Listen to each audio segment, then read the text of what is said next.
All right, so like I said, the topic is, are Israelites black supremacists? That's the topic.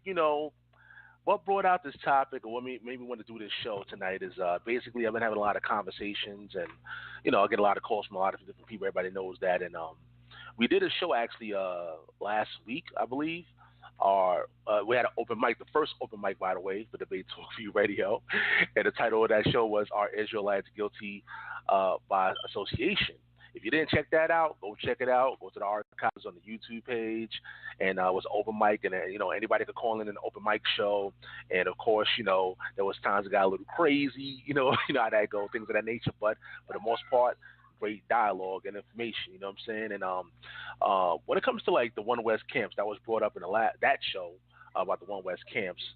When it comes to Hebrew Israelites, a lot of people that when they say that when they know we're not a part of the One West camps, the next thing a lot of people would say is, well, maybe y'all some black supremacists. We're going to talk about that. What is a black supremacist? Are we considered black supremacists? And do we have that kind of mindset moving forward as a Hebrew Israelite? We're going to discuss all of those things tonight on Debate Talk Radio. And of course, family, the phone lines is open for the audience out there if you want to chime in.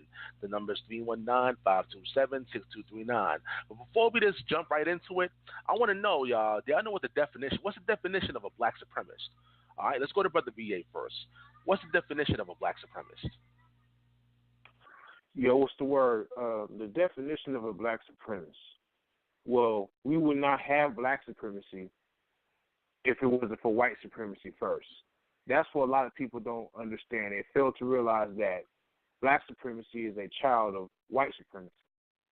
And what tends to be an issue is that it's very common for a lot of our people, whether they be Israel or not, that black supremacy seems to be justified because you get it from how you were treated. And unfortunately, living on this side of the planet, more condensed in America, as a people, we have been neglected, we have been alienated, we have been mistreated for so long that the behaviors that have been lashed out upon us, it gets to a point to where now we tend to react and act the same way of those who have treated us so long as a people. So black supremacy is, in a sense, to some people who subscribe to it, they feel that they're justified because they were treated the same way. So I would say that much. I yield the mic. All right, Moreh Yeftahk, what's the definition of a black supremacist according to your research? Good. And peace and blessings. According to what I understand it, by definition, a supremacist is somebody who feels better, that they are better than those that are round about them based on whatever that supremacy might be. So if you got black supremacy, white supremacy, whatever you feel it is, however you title it. My current position is, as we'll get into this show, all people are not created equal. And supremacy, as I see it, it's when you go and you put somebody else down in order to make yourself feel better. But the way God has defined it, there are people that are created differently. So all of us are not on the same level. I'm sure people will take that different ways, but, as far as supremacy goes, if you're using the fact that you're stronger than everybody to say that's why you're better than everybody, then that would be like a form of supremacy. But the question for us would be, is it that as black people, are we acknowledging supremacy, or are we saying because we're more blessed than everyone? What is that why people think that we're black supremacists? I yield the mic. All right, Kevin G., what's your definition? My definition of black supremacy is it's a little bit of the combination of what the last two brothers was talking about. It is a mentality that one's race is more superior to another's. And as the brother who just last spoke, it's predicated upon putting down everyone else or thinking of more highly of yourself than others, and to say from that position that your race is more superior. It is a mentality that I think that was adopted from the white supremacist standpoint. I think that what black supremacy is should not be a mentality of black supremacy, but rather of black responsibility. And what I mean by that is for those individuals who truly believe that they are the chosen people of God, it is not in your position to say that you are superior, but rather in your position to say, how can I serve and how could I be more responsible with the stewardship that I receive? So I believe that there is a lot of cleaning up that needs to be done with that mentality. But as far as the definition and the question that you asked me, it is a twisted mentality that's predicated upon one thinking of oneself to be more special than another, or thinking of oneself to be more superior than another. And Yahucanan? Go ahead. I mean, I would have to agree with everybody on the panel. I think when you feel like your race is inferior to other races, that's supremacy. So when you add a black face to it, that just makes it black supremacy. So has white supremacy fed into it? And in some ways it has. But I think what Israelites need to understand that if we are the chosen people, then it's not for us to be boastful and prideful to think that we're better than anybody. What that really means is that we have a big responsibility in these last days to evangelize to all the nations, because that is going to be the responsibility of an Israelite. It's not going to be, hey, I'm an Israelite and I'm better than you, and you're going to kiss you're going to lick the boots off my ground and have people doing that. It's not to be prideful. Because remember, if you're chosen, that means that there's a lot of suffering that comes with that being chosen. And I yield. All right. Once again, families, our Israelites Black Supremacists is the name of this show. The number to call in is 319-527-6239. So let's get right to it then. So being that we got the definition out there, Brother B.A., have you, as being a Hebrew Israelite, have you ever been considered a black supremacist? And if so, break that down. And do you know any brothers that, if not you, do you know any other brothers that's been considered a black supremacist? That personally, I haven't been called a black supremacist. Me associating myself with the Hebrew Israelite Brethren or the movement, or whichever you prefer to call it, people have assumed that I guess people may have assumed that I'm racist, but I've come to the point to where now I understand what Israel is. Israel is an action. It's never about skin color. It was never about any type of, to have some type of, to be boastful over other nations of people. You're in the Most High's favor because He has chosen you to represent Him because He saw something within you. But when we go into the Torah, in the teachings of Moses, mediated through Moses, we can see that when the Most High had called Jacob Israel, it wasn't because he was black. It wasn't because of his haughty attitude. It was because there was something in Jacob that the Most High had recognized. And I mean, yes, we understand that his father was Isaac and his grandfather was Abraham, and the Most High had promised Abraham he will bless his seed. So it was for the Most High to recognize Jacob. There was something in Isaac and there was something in Abraham, and it's obvious that Jacob was taught by his fathers. So me personally being called an Israelite, being called a racist or a black supremacist, no one has never said it to my face, but people have assumed. So I would say that I lost my train of thought. That's cool. All right. So having said that though, then why do people consider us sometimes, black supremacists? Why is that? Do anybody have the answer to that? Let's go to Kevin G. Why are we considered black supremacists? If and some people would even say, well, if you're not a part of One West, then you're just black supremacist. That the main reason for that is the media outlet. Yep. You have to understand that in the Israelite community, or anybody who follows any type of Hebraic understanding or Israelite understanding of the Bible, and if you're black, the minority is actually representing the majority. And what I mean by the minority is actually representing the majority, I'm talking about the camps or extreme camps that are on the corners of New York and Times Square, on the corners in Jersey, Philadelphia, and a lot of our major cities, all throughout the Midwest, West Coast, all that. Now, a lot of the brothers that I spoke to, they actually admitted and said, well, those camps that are out there on YouTube and this, that, and the other actually represents a very small percentage of Israelites. But when you go online, if you were to Google Black Hebrew Israelite, or if you were to go on YouTube and search Black Hebrew Israelite, you're going to get that same rhetoric of black supremacy. We are black. We have melanin. We this, we that. And then it puts a supremacy message out there. So you can't really blame the victim or the one hearing this, because this is what they see. This is what they come in contact with, you know? So when one says, oh, I'm an Israelite, boom, automatically the thought comes to mind like, oh, those racist black supremacist guys who argue that Jesus is black, who say this and that and the other thing. So it really makes a distorted image of what one who is calling himself an Israelite, or one that follows the Hebraic understanding of the Bible, is actually his mentality. So what it does in turn is that it forces the ones who are, they call them moderates, or those who don't have a racial standpoint on the scriptures, to even work harder to try to outdo the message that's been put out there. Let me, the case in point, any brother who, you know, when you hold the job or something, right? When you turn on TV, this is what other races and people see about black people, right?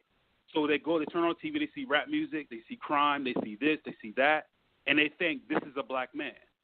So if you're, let's say, trying to walk by the streets and you at a job or whatever like that, and I just spoke to a brother the other day, I was at work. He actually said this to me. This is no joke. This is true. He said this to me on Monday. He says, look, bro, he said, you know what we got to do? We got to work extra hard. We have to meet or exceed in order to make it. Now, I agree with them just to make conversation, but that's kind of like the situation where Israelites are at now. It's kind of like there's a view of you out there. There's already a prejudice, because that's what it is, prejudging, prejudice, view out there of you. So what you have to do is work extra hard and go the extra mile to show that you're one of responsibility and not of black supremacy. And I mean, by the way, about that, bro. Yeah, by the way, just want to let you know everybody's mics is open. Anytime you guys want to speak or y'all want to ask each other questions, y'all can. You know, it's that kind of show tonight. But again, today's show is entitled Israelites, Black Supremacists, the number to call in, family. If you have any questions or comments, now is your time. You know that number, 319-527-6269. Press 1 when you're ready to ask your question. But whoever was speaking, go ahead. You can speak. Yes, Sal, I was going to say this. What it is xenophobia. People fear what they really don't understand or any differences. It's like Islam. You know, when I was in Christianity, I knew really nothing about Islam, but I was brainwashed in Christianity. So as soon as I seen a Muslim, I already assumed, like, oh, wait, your doctrine's wrong, you this and that, and I knew about their doctrine, but I never picked up their book. I was trained in Christianity to really hate other faiths. Like, all faiths were condemned except for this faith. And I was condemning these faiths without even hearing their argument first. And that's the thing with us. It's like this. We are different from One West. You cannot point us to them. And so it's like this. They don't want to show both sides, because when you show both sides, when you show One West, when you show people like us who's on this panel who believe all can be saved, who have sound doctrine, it gives people a choice. It's competition for Christianity now. So it's like this. We see these folks here who got righteousness, who got fruits of the Spirit, and who sound in doctrine, and they're holding to be Israelites, versus these people over here who are holding to a Western civilization doctrine. You understand what I'm saying? We both got the same goal, but people are leaving there. They're leaving for a reason. And so it's kill the competition. That's what it is. So we are the competition. See, One West ain't competition. You see the fruits of them, you don't want to be bothered with them. But when you see our fruits, now it's like, hold up now, these brothers got something. I yield. Much love, brother. I appreciate that. Yeah, go ahead. You can speak. Go ahead.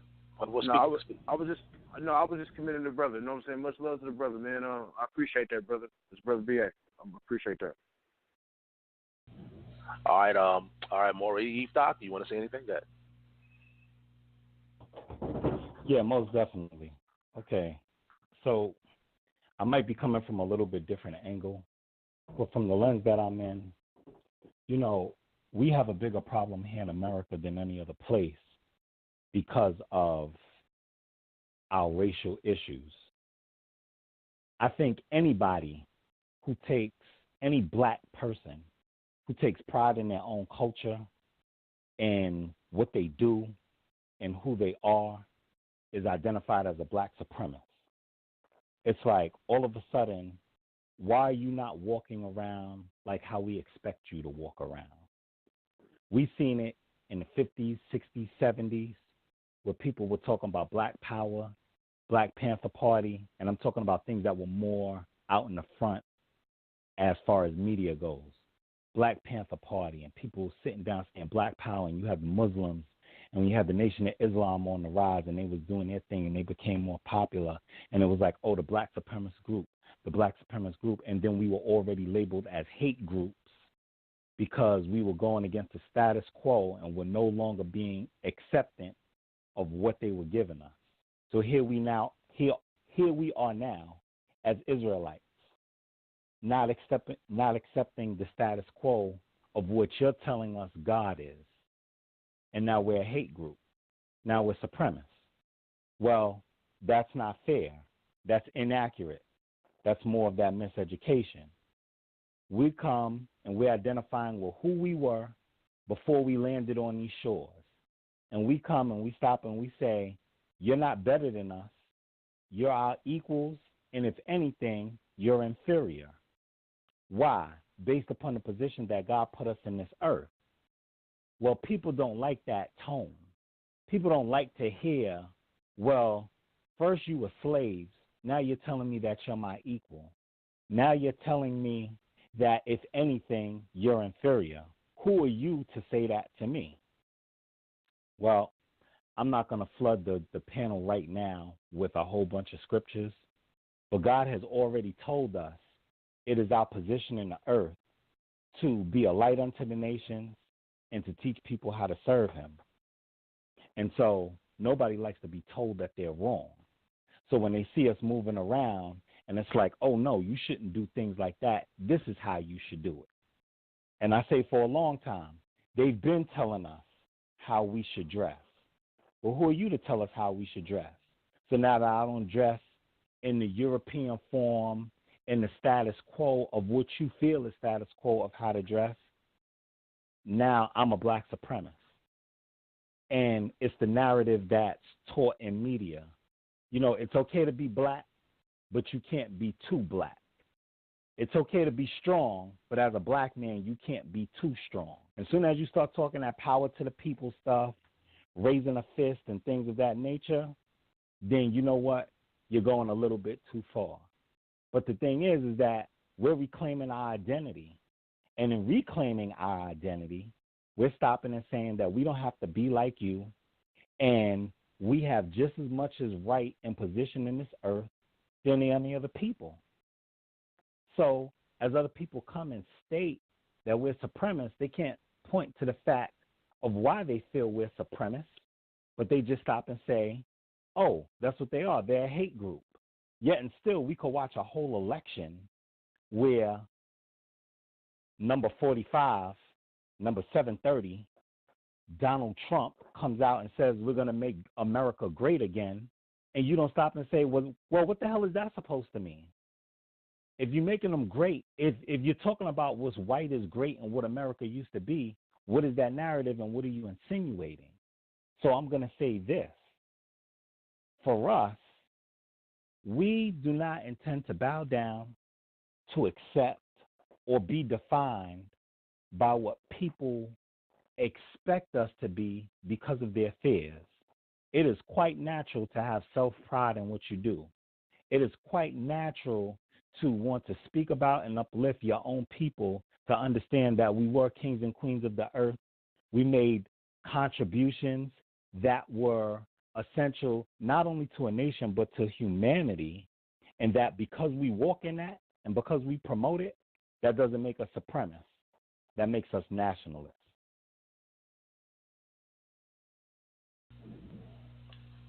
All right, once again, family, are Israelites black supremacists is the topic of this discussion. The number is 319-527-6239. I see we have one person pressing number 1 at this time.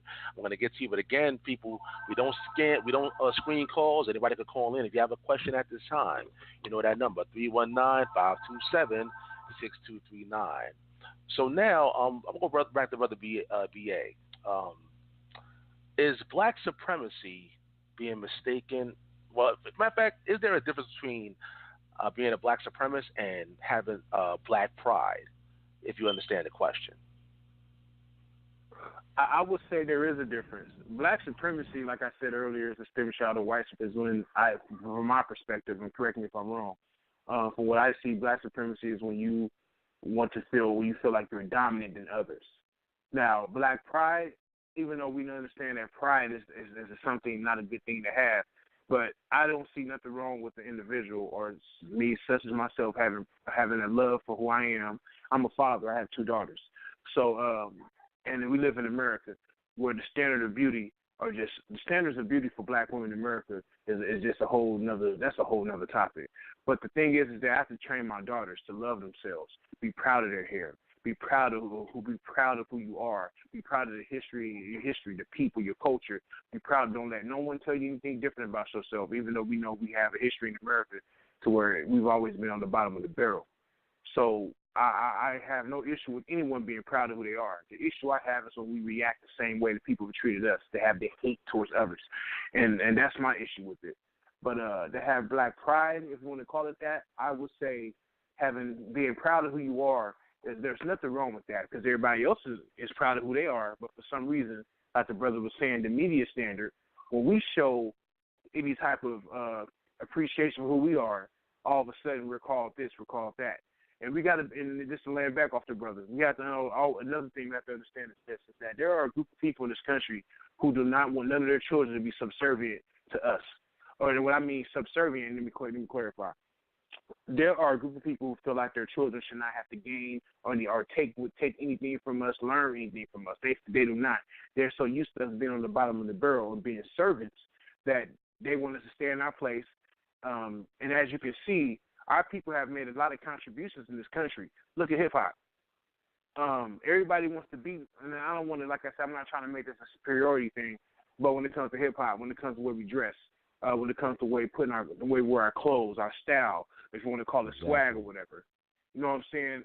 Everybody loves to want to be like us, but they don't want the disadvantages. Everybody like Jordans, you know what I'm saying, but they hate niggas. Excuse my language, Sal. But that's the problem, you know what I'm saying? It's so we're good. We're always put in a situation to where, okay, it's good, but at the same time, that's too much. So that's living in America. Like I said, to be perfectly honest, I really feel like the reason why that there has been a Christian apologist response to the Hebrew Israelite movement is because the way it's growing. The Hebrew Israelite movement has been growing for a long time, and all of a sudden now that they see masses of brothers and sisters or descendants of Negro slaves coming into this knowledge or into this information, there has to be some type of resistance. And I can understand why, because you do have a few individuals who go way beyond. But at the same time, it seems like all of us gets profiled as haters, just like they do with our people who's not in the religious spectrum. We're all told that we're thugs. We're all getting just because we talk a certain way, just because we conduct ourselves a certain way. It's the same standard for our people on many phases in this country. Now you have the mic. All right, Kevin G. Yeah, I definitely agree with the brother. And I like to say this. I mean, there's nothing wrong with pride in one's ethnicity or nation. Again, my stance is against the supremacy mindset towards other races. Now, everything the brother said, I agree with. There should be no fear in expressing yourself in your ethnicity and what it is. There should be no fear in that. I do feel that Black Americans, we have contributed so much to this country, also to the world. I'll give you an example. I just went and I just brought myself another pair of Timbs. I always buy myself a pair of Timbs every 5 years or so. And when I went to go online to look it up to see how much they would cost, you got fashion shows in Paris, France, in Italy, with dudes going down the of other races, Asian dudes, white European guys, all this, walking down the fashion hour, the catwalk, wearing, guess what? Sagging jeans, baggy jeans, on top of the tongue of some 6-inch premium Timberlands. That came from over here. The use of Nikes, Air Maxes, the way they wear them, the way the clothes are worn, how we wear our scarves, how we wear hoodies, all that stuff. Like, I see that influence, so especially in Japan. Like, they wear the mess out, and it's great. Breakdancing, how it's spread so far, how popular it is. Hip-hop, rap music. The use of the musical genres, such as pop, the way we use pop music. All thanks to Michael Jackson, Stevie Wonder, people like that who reached out. Herbie Hancock, pianists. Adored all over the world. Coltrane. When it comes to the blowing the instruments, it's just so much influence to the world that I feel that we should be proud of. Influential people like Malcolm X. Like, although we shouldn't or we don't agree with the religions or political ideals of these people, but I think there's nothing wrong with having pride in one's ethnicity and nation when we could say, that's my people. Like, we could say, yes, this person, like when you hear us, a dude from France, I lie to you not, because I work for a French company, came through, he quoted Martin Luther King in the speech. For the whole, he gave a keynote, and he quoted Martin Luther King about the whole use of expanding and reaching out and stuff. And I'm like, man, this is amazing how in the struggles that we've been through and everything that we've done, we are hitting the world so hard. So is it wrong to lift your head up and to look at that black man or black woman that done something and said, yes, that's our people, we did it? Nothing wrong with that at all. Like the movie, what's that movie that came out with the 3 black women that work for NASA? Hidden Figures or something like that? Yeah. Amazing movie, man. You learn that because of these black women, these calculators, they were able to beat the Russians as far as getting something in orbit and bringing it back into the Earth orbit. Instead of Sputnik, which is just a satellite that just went out and just went around in orbit and got stuck in orbit. It was these women that calculated that and did the math. In fact, when their calculations was off, they called her back in and was like, look, stereotype out there, which is nothing wrong with it, is that, Asians do math or white people do math and they're good at it. But I'm glad these things are coming out, and I'm glad these things are coming out at such a time whereas our young brothers and sisters, our children, can go on YouTube or go to the movies and look at this stuff and say, wow, look what we've done. And not think of it in a way of supremacy, but that it benefits them in such a way that they can say, you know what, I can go out there and do this. That's what's up. I can do this. And that is nothing wrong with that at all. So, I yield the mic. All right, let's go to Yahucanan. Go ahead. Yeah, I will say this. For a long time, the only thing we had as a culture to identify was music. And it seemed like in these last days that Yahuwah is waking us up, and we're starting to realize who we are. And I'm going to tell you, this is the thing. I was in the military, and I know strategy. And see, this is the thing. Here's the strategy. See, One West, they're weak and strong. And us, we're weak and strong. Where we're strong at, we're strong in doctrine. Where we're weak at, we're weak in numbers, okay? Where the One West is strong at is in numbers, where they're weak at is in doctrine. So if you're going to plan an attack, right, the number one thing is to take out the communication. So who's the better communicators? We are. We have the better message. We have the better way we carry ourselves. We have the fruit of the Spirit. So the best thing to do is, with propaganda, destroy us first, because we make the faith look good. So we take them out. You're not strong in numbers. So what we're going to do is we're going to destroy you first. You're the key communicators. You're the key people who are getting the message across. So we got to take you out. Now, here we go. We're taking out you, who are the good people. Now we have the One West here. Now, they are negatives, right? And so what I learned about the U.S., what they do is they always do the propaganda. When they're getting ready to take out Gaddafi, they got to paint you as the bad guy. See, when they're getting ready to take out Saddam Hussein, they're going to paint him as the bad guy. So what they got to do is they got to get us out the way first. See, the poster boys for this One West thing is the poster boys for this Israelite thing is the One West. So it's going to get ready to be an attack on Israelites. Get ready. I'm telling y'all. The whole thing is to paint us bad. That way it could be justified for us being killed and taken out. That's what they do. Look at Mike Brown. They try to show a picture of him stealing a cigar, which he did not steal. Now, I don't know what happened as far as his encounter with the police, but something was fishy. But did you see how they tried to put that out there like he's a thief, like he deserves to be killed? And that's what's gonna go on. The persecution of us is coming. It's gonna happen. I yield. All right, family. I see we have a lot of callers on the phone lines right now, but we only have like 2 people that press number 1. We're going to get to y'all, but of course, again, feel free. The phone lines is open, family. You know how we doing Debate Talkie Radio. Just dial that number, 319-527-6239. They have a lot of listeners, but not a lot of speakers. So for the 2 people that press number 1, I'm going to get to y'all in a minute. But Moreh Yeftahk, you can say something. As far as black supremacy, there's a difference between black supremacy and black pride. That's the question. Okay, peace and blessings again. You know, and I think we're all basically on the same page, but this is what ends up happening. Now, how do we deal with this issue? How do we stop people to believe that we're not black supremacists? And I don't know if there's any one answer to that, because when somebody hates you, it's hard for them not to put out that, oh, I'm going to put out this hate talk about this person because you're not doing what I tell you to do. I heard about Mike Brown. I agree with the brother. They made Mike Brown out to be the villain. How do you lose your life over some cigars?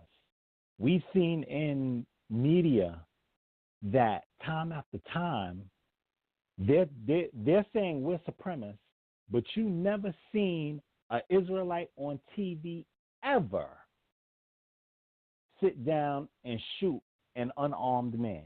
You ain't seen him on TV. You ain't seen him on the internet. You ain't seen it happen.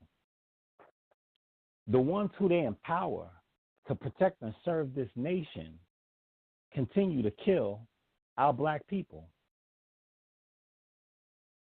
And so when we sit down and we look at it, and we look at the narrative that's pushed out, how come they're not calling any of those people who do that supremacists? Across the nation, the blue wall of silence is known. And the blue wall of silence is about when I do bad, you don't speak about what I do bad. America has gone on to bomb countries, destroy governments, assassinate people, all for the love of country. But when we come, what is it? And all we're saying is have some pride. All we're saying is, oh, black man, know thyself. Identify with who you are. Know who you were before you landed on these shores. Don't identify with a color, but identify with a nation. Don't sit down and continue to destroy yourself and self-mutilate and make yourself look like something other than who you are, but be proud of who you are as God made you. That's black supremacy? That's black hate? Well, guess what? Maybe we need a little bit more of that if our people been hating ourselves for but so long. And guess what? The ones who's calling us supremacists, who's like, oh, those black Israelites, are the ones who made us hate ourselves. Black people did not make them hate themselves. It just don't make sense. That statement alone sounds moronic. So when we stop and when we look about traditions, it became necessary to not just call ourselves Israelites, but to call ourselves black Israelites. It wasn't anything about supremacy. It was identifying who we were talking about and identifying the group. It became necessary to call ourselves black Hebrews because we needed to identify exactly who we were talking about. One nation of people and how God made them look. It was actually the media who tacked on those names to us. The Black Hebrew Hate Group.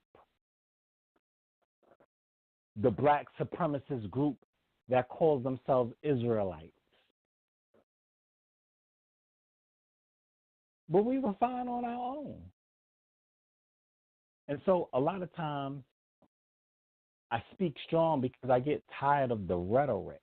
And the rhetoric that I speak of is those who hate us continually attempting to define us and spin how people view us. You don't hear people talking about, oh yes, the European hate group, the Canadian hate group. It just doesn't work out like that. Everything with Israelites is associated as bad. And all they do is call us everything except the child of God. And so what I'm saying is that for us, there's nothing wrong with following tradition. You can call me what you like. I'm not surprised because they called us niggas. They called us coons. They called us everything else.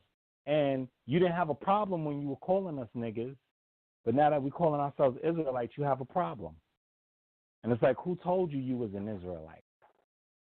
And then it's okay that you call us a black Hebrew supremacist, but it's not okay for you to call us by our chosen name. It's not right. It's an agenda, and the agenda is to keep us from who we are, and it's a cheap attempt to make us feel shameful and not have pride in being who we are as Hebrews. So anybody else who may identify with who they are, their ancestry as a Hebrew, would not want to call themselves that, because if you do call yourself that, then you're identifying with that supremacist group. Oh, you're with those? You want to be one of those? Without anybody even understanding who they are. So it's important that as we continue to have shows like this, I appreciate this, Brother Sal. It's important that as we get on YouTube, as we get on Facebook, as we get on Instagram, Periscope, and the other different social media outlets that we're on, that we continue to educate people about the truth and the pride and tradition of who we are as Hebrews, as opposed to let other people tell our story. All right, family, once again, for those of us joining in, I see we have more people joining into the show. Topic is, are Israelites black supremacists? The number is 319-527-6239. Before we go to the phone lines, anybody else want to say anything? Brother Yeah, Pierre, I wanted to address one of the things he said. Can you hear me, Sal? Yeah, you good. Good. No, okay. I think it was Brother Z. He asked the question, what do we do? And I'm going to say, I mean, really, there's nothing we really can do but pray for these people who lie on us, because, I mean, me and Kevin G can testify that we have both been lied on and slandered. And my situation was a little different because it involved my family members, right? I'm trying to get my wife here from overseas, and there was a Christian apologetic group that lied on me, you know what I'm saying? And, like, try to say I'm associated with One West. Now, I work for the military. Used to be in the Marines. So I know that these guys know a lot more about me than I probably know about myself. And they know any alias I go by. They know my activities. Plus, me and my wife is being looked at by the government.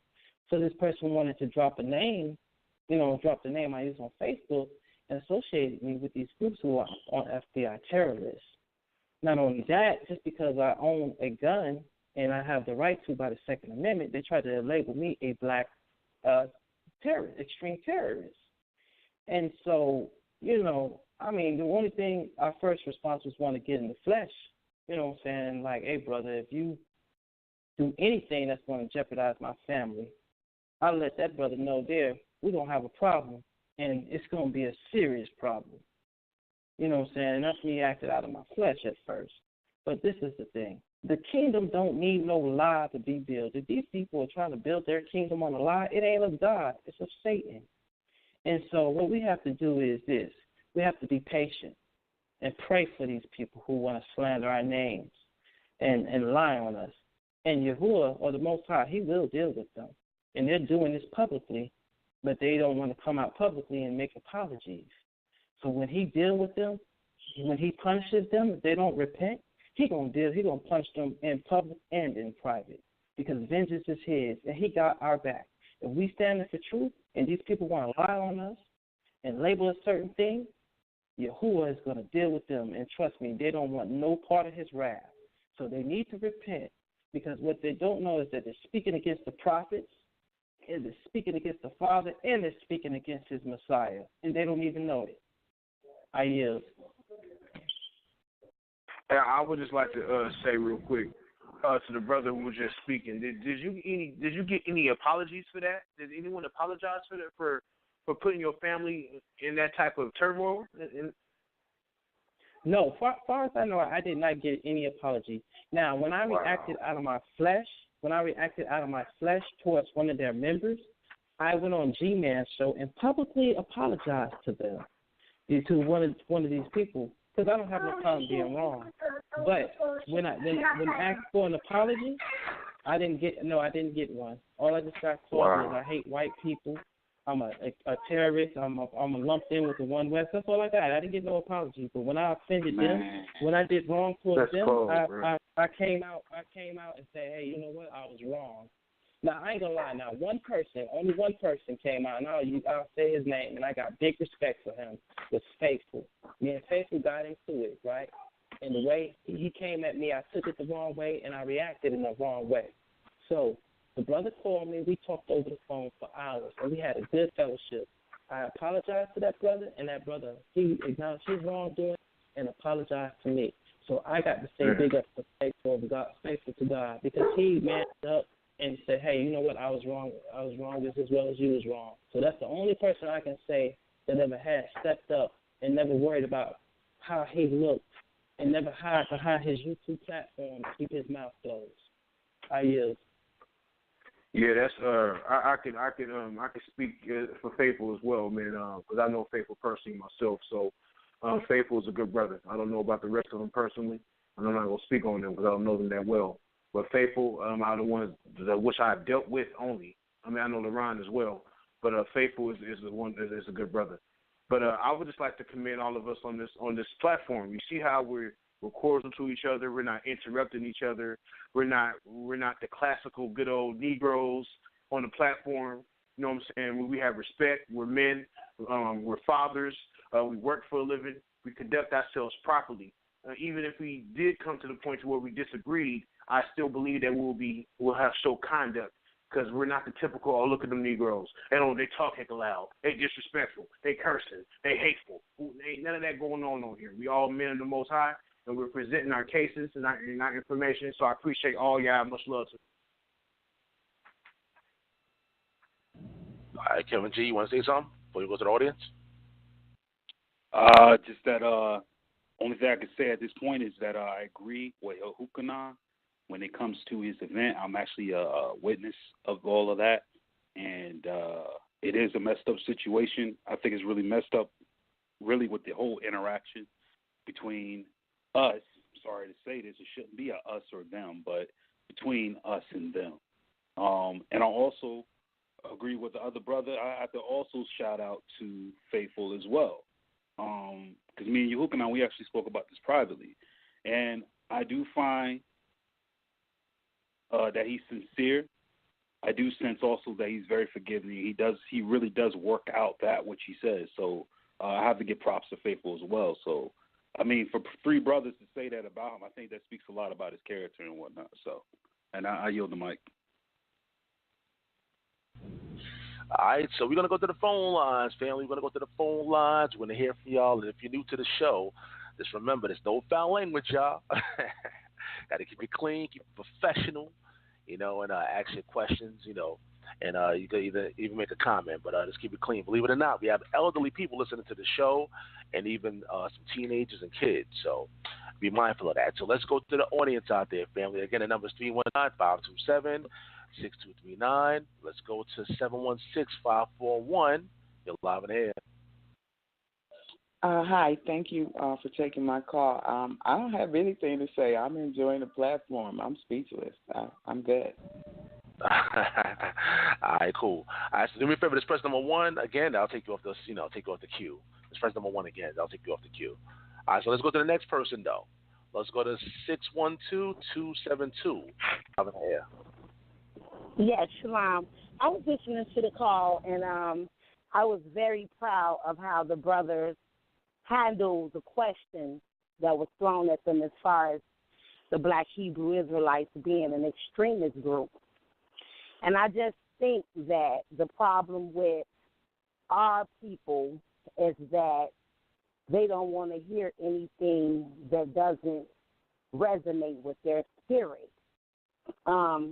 Of course, you might want to say join this group if you don't like being told you have an order to follow and that things are going to go back to the way they were in the beginning, and that is Israelites will be in rulership.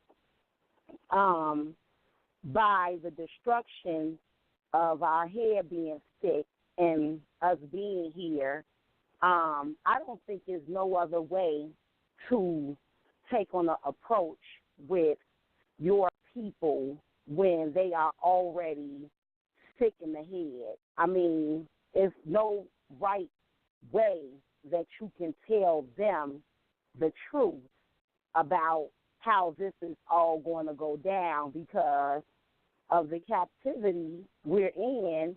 They are delusional, and they have created their own illusions. So we're going to always be on the front line as being of anything other than the child of God because of what's in this book, which is revealing truth. And our people don't like that truth, that they have an order and we have a government, and this is the way it's going down because of how this place has said, we're all as one. They're basically baptized in the blood of the slave still and believe that if you say it's a separation, something is wrong. So I don't really think it's anything that brothers and sisters can do regarding that because the mind is already made up about what part, what faith, religion that we are that us as a people is going to follow. So I just think that you have to stay strong and just keep doing what you do, and don't worry about the naysayers. And if it's for you, it's for you. If it isn't, it isn't.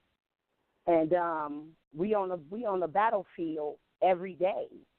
So I really don't get caught up into feelings with family or friends. They know how it is, but I also believe that it's all about your delivery. So I just want to say you all had a good approach about the situation, but no matter what, this is what it is. So I just wanted to say shalom to the brothers and the sisters who keeping the statute laws and the commandments and who understand that we coming up out this place, back hook or back hook, and that ensign is coming, and just keep telling the people to get ready. Shalom. Hey, shalom. Anybody want to say anything before we move to the next caller? Dad.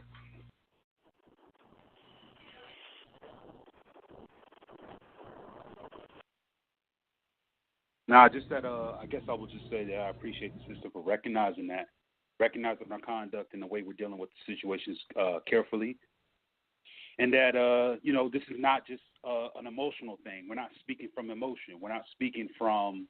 Well, let me put it this way. I say that we are speaking from emotion, but yet we're using our right mind to facilitate what comes out of our mouths. And that's one thing I can say I'm proud of everybody on this panel, what they're doing. They're speaking with heart and compassion about what we believe and what we're seeing, but at the same time, you can see, and I'm glad to see it from each of these brothers, that we're checking things at the door before we deliver. And I'm glad that's the way it is. So, I thank you for those compliments and everything. All right, family. Once again, our number is 319-527-6239. If you're already on the phone line, simply press number 1, and we'll add you in the conversation. Let's go to the next person. Let's go to 916-747. You're live in air. Shalom, Sal. What's up? It's Ashanti. Hey, Ashanti. What's going on? Nothing much, nothing much. I want to say peace and blessings to all the brothers on there. You guys are doing a great job. I'm really excited about the fruits of the spirit being displayed. I'm real cool with Brother B.A. Kevin G, I just wanted to let you know I'm the one known as 916 Shine. I was the one advocating for you to speak your stance on a show that I got kicked. But I do want to say I do want to say a couple of things. Are we black supremacists? No. The saying goes, one bad apple spoils a bunch. A lot of the people that are accusing all people who call themselves Israel or Israelites, a lot of those people, you don't see them going after white supremacists, do you? You see them going after their brothers. I think there's something personal going on that they want to try to deflect and try to shoo away from the actual real reason they're calling out certain Israelite claimers as black supremacists. And like B.A. said, and I talk to him about this all the time, Israel. It's not just about blood. Israel is an action, it's a verb. It's what you do in deed. It's one who strives or rules or prevails with the Most High Yahweh. That's what the word Israel means. Actually, it's Yod, Sarah, and El together. A lot of people don't talk about that. But I think there was one brother who said, we got to get on the YouTube, the social media, and try to push you guys aside more. The ones who are displaying fruits of the spirit, that type of conduct. Push that out more. However, I think it's sometimes people tend to choose to go after dark-skinned people who claim to be Israel because there's something personal deep down inside themselves that they haven't self-examined, that they don't want to self-examine and check. Because they're not going after white supremacists. You don't see them on YouTube and social media going after whites. They're going after their brothers. So all Israel is not black supremacists, but those are the ones they choose to go after. It's something more personal. And me and B.A. have discussed this before. It's something more personal. And I, once you get to the root of the matter, then we can get to some resolve. But all this other stuff that's going on, like Kevin G said one time, you're using a shotgun. No, you're using what'd you say? A shotgun instead of a rifle. Basically, you should be using a shotgun instead of a sniper rifle. I know that's silly. Right. Exactly. I mean, that's just what it is. Right. Analogy. Right. So I think that's what's going on, and I think let's you guys, what do you guys think the root of this is? I know B.A. knows what I'm talking about, but what do you guys think the root of this is? Because you get to the root of it, you see why they're calling everybody who calls themselves Israel black supremacists, and you see only why they're going only after the Israelites. They don't go after anybody else. But I'll yield the mic. Okay. This is what I think. And I'll be quick because I know people want to get in this. I spoke to some of them, so this is the thing. Two of them have been mistaught or been deceived by some Israelite groups. One of them has seen one of their relatives be physically abused and misused by a Israelite. So when you see that, now you have this look as if all of them are like that. So every time that you're claiming that you're an Israelite, in their mind, they're putting a depiction of you of what they've seen from other Israelites. So whatever you teach now, or whatever they think that you're teaching, they're not putting it in that section of what the One West teach. And that is not fair, and that is just blindness and emotions on their part. I yield. And sis, it's B.A., I would just say I do agree with you. I think there's something personal going on. I think this is deeper than what we're being made to believe. Because when we had the open mic, I think that was last week, I had asked the panel of people in the open mic, what's the gospel?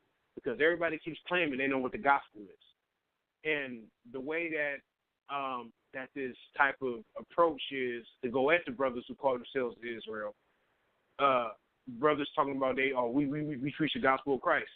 But for some reason, I am fully convinced that both sides that who may have engaged with these individuals, I am convinced that both sides have not blue in the hell clue what the gospel of Christ truly and really is. And I've touched on it slightly on there.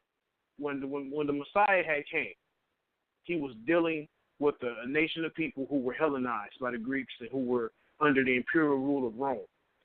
And the thing is that he was dealing with a class situation. He was dealing with a nation being subservient to another group. He was dealing with that. And the thing is that the people were indoctrinated by the system that ruled them.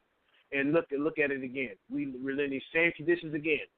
We have groups of people in America who are subjected to the rule of a few, and to the rule of a few who reign supreme in this land, or not just in this land but worldwide. There is mass oppression going on. People are dying. People are being oppressed. People don't have health care. Children are starving. The poverty is at an all-time high, just like back when Christ was in his day. Poverty. People didn't have jobs. People didn't have food. There's so many things that were going on within the system. Then you have individuals saying they bring in the gospel of Christ. Christ came to bring the good news and to tell them the kingdom of heaven is at hand. It is here. The rock that smoked the image. The rock, it smoked the image. It offended the nations. Christ was the one who offended the nations. And then the rock that grew into a mountain, we understand that's spoken by the prophets. That's the gospel. The good news and the truth, talking about how the Most High is going to establish his kingdom full of truth, justice, and equity for all people. And then we have individuals saying they bring in the gospel of Christ. What they have done, they have put a stain on the gospel of Christ and made it as if it's this weapon to go at other brothers who want to be called Israel. That's not the gospel. And even you have brothers who claim to be Israel. They don't know what that is either, because brothers think, just because I'm an Israelite, that's the gospel. No, that ain't the gospel either. So I think I believe both sides, we have some cleaning up to do. And one thing about us as Israelites, we are willing to look within ourselves and admit, but we have another side who just think they're perfect, like there's nothing wrong with them, and that's not right. You know what I'm saying? And I yield the mic. Yeah, let me jump in right here. And I heard the sister, and she spoke very well. I don't want us to get past the fact that there's an agenda going on out here. And I spoke about this earlier. An agenda is to keep black people in a certain light. Not just because we're Israel, but they want us to look like less of a people. We see the images on TV. They like our women stripping. They like our women scantily clad. They like our women fighting each other. They like our women speaking in a way that's uneducated. They like showing our men with subpar jobs and minimum wage jobs. They like showing us shooting each other and killing each other. That's glorified. Those are the best movies. Those are the ones we win Academy Awards for. Even Jadakiss said, why did Denzel have to be crooked before he took it? That movie being Training Day. When he did great movies before that. But if they show us as Israelites, if they show us as a people with morality, if they show us as a people with tradition and culture, and they show us in a way that is positive, teaching one another, uplifting one another, treating each other with respect, not having the misogyny and the misandry that we show through our music, that's an issue. Because if you do that, then that means that everything that I've been saying about you is actually wrong. So, yeah, I agree with the brother and the people on the panel. This is a little twofold. We have a job to do in making sure that people see us in a better light, but let's not alleviate those who hate us and what they're putting out there. I'll be the first one to say, some of the music that we put out, we put ourselves down. But there's certain images that they will not allow to be portrayed out there in mainstream media. Why is that? And so a lot of times I sit down and I say, what are we doing to make sure that they can't put images of us out there like that? Because they hate us. And it is what it is. We're not going to be able to get around this issue. We landed on these shores because God put us on these shores. And God put us on these shores because we sinned against him as a people. And the reason why he put us here on these shores is because if he said, you don't want to serve me, then I'm going to make you serve a nation that hates you. And I'm going to make you serve them in rigor. That's a fact. So in us returning back to God, we have to acknowledge what's before us. And the problem as us as Israelites is that we don't realize that we're fighting two wars. We're fighting a war with God that we're never going to win, and we're fighting a war with our captors that we can't win without our God. So I stop and I say to us, well, it's okay if you call me a black supremacist. Sticks and stones may break my bones. I get it. But are we falling into the narrative that they're painting for us, or are we writing our own story? Because people can think they want about you, but what are they doing when they go out there? Is it true that when you go out there that all you are is an uneducated black Hebrew?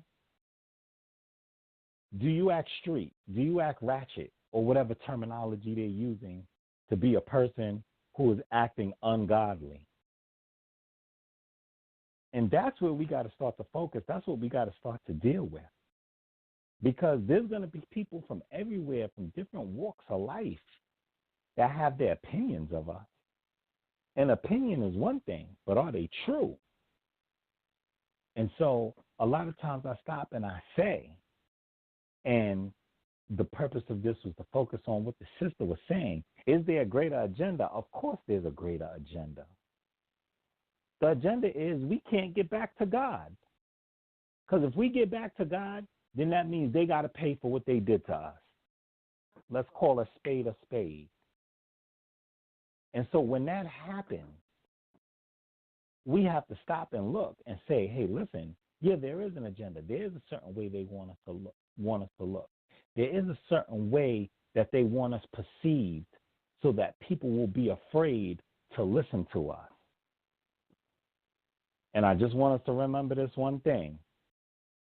Don't forget, Martin Luther King was accused of being a rebel rouser.